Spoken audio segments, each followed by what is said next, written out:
Morning! Tara, appear tayo. So mamaya nga, magpo-food trip ako ulit. Wala muna tayong love advice na yan. Mag-ano muna ako. Tawag dito.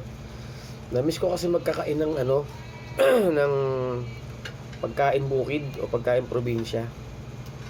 So, meron akong ditong talbos ng kamote. May himayin lang natin siya ng ganyan.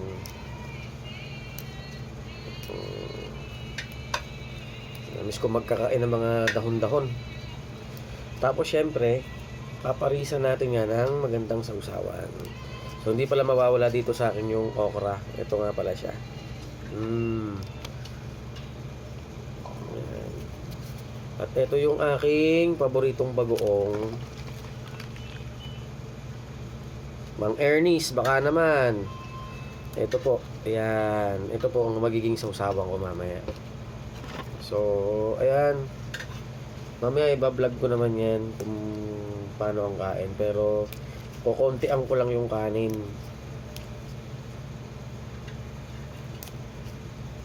Kasi yung kakainin kong kanin ay bahaw o kanin lamig kung tawagin.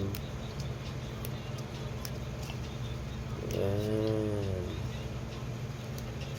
So, ayan. Proseso lang muna natin to ng ganito. So, hugasan natin to mamaya. Miss ko lang, sawang-sawa na ako sa karne. So ayan, kahit ganito lang ang ulam, maraming salamat po Ama sa mga biyaya na natatanggap ng pamilya. Sobrang maraming salamat po. Hindi nyo pinababayaan na kahit sino sa amin may sakit. Magkaroon man, hindi mo pa rin pinababayaan na lumala. So, paano? Magluluto muna ako ha.